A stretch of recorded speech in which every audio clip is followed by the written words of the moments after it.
Copyright disclaimer under Section 107 of the Copyright Act 1976. Allowance is made for fair use for purposes such as criticism, comment, news reporting, teaching, scholarship, and research. Fair use is a use permitted by copyright statute that might otherwise be infringing. Nonprofit educational or personal use tips the balance in favor of fair use.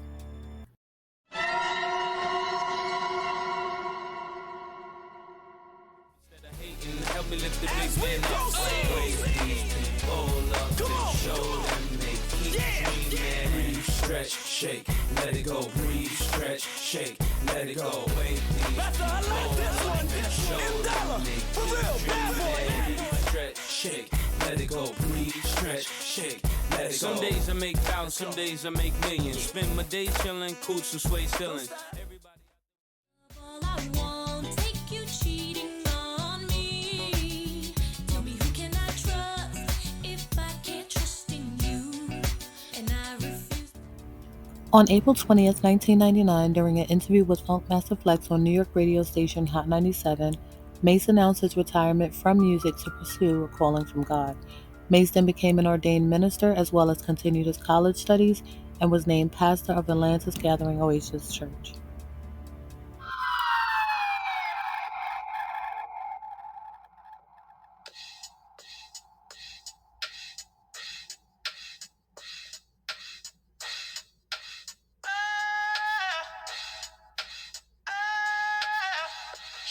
Now tell me who wanna fuck with us? Ashes to ashes, dust to dust. Now bang, and let your fucking brain bang. Snitches, fuck all the maple bitches with riches who carry 22s up in they hosiery. A black teller when my father bustin' and loaded me. Think he just finished sniffing the cake and dipping the deeks. No hate, we hit Nicky Barnes for hitting my mom's letting the condom pop. Nigga, I was born in the drop. Coke boil in the pot. Shake the feds and bust shots at them street cops. Fuck your point is. My point is double fours that your fucking jaws pointed. Hollow point shit. Full point shit. Need I say more? How do you get the point, bitch? Come on. What type of nigga slang and bang in the streets? What type of nigga stay in the trunk for weeks? What type of nigga fly dead and be bad boy? From the sky, cop the shit, things striking on the floor. Banging on your horse, second the Christ scientists examining for flaws. For the crystal, on the way to trial, we can log.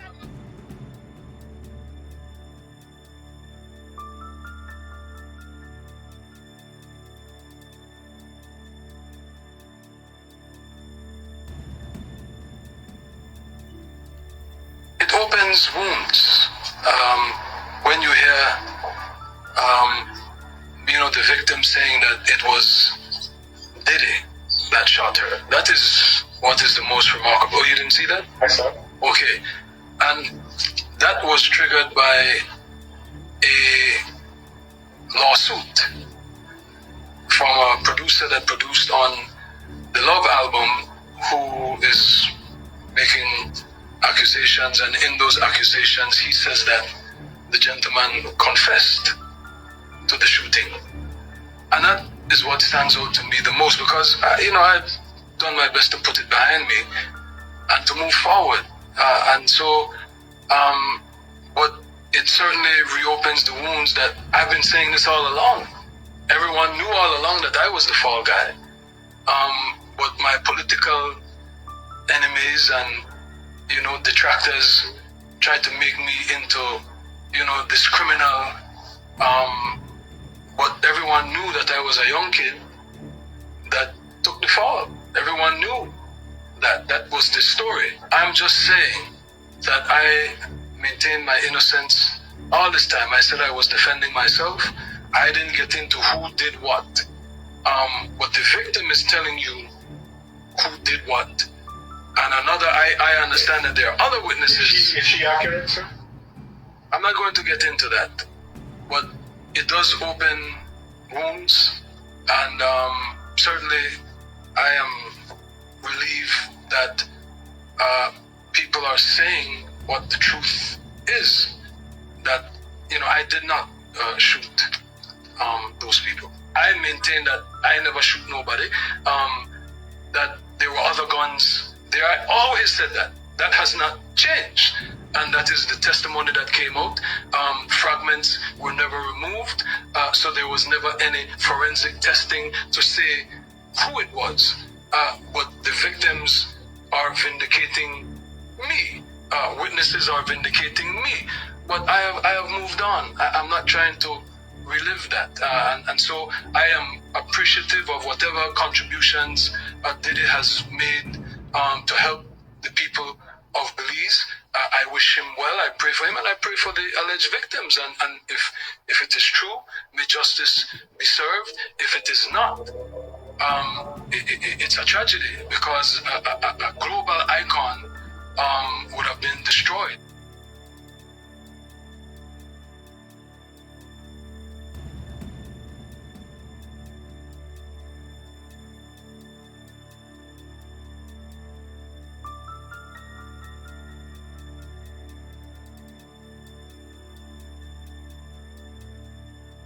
Sharing her story. Natania, thank you so much for being with us. I can't imagine what you've been through since 1999, and then all the emotions that must be coming up over the last couple of days. What was your reaction, Natania, when you saw these massive raids at P. Diddy's two homes?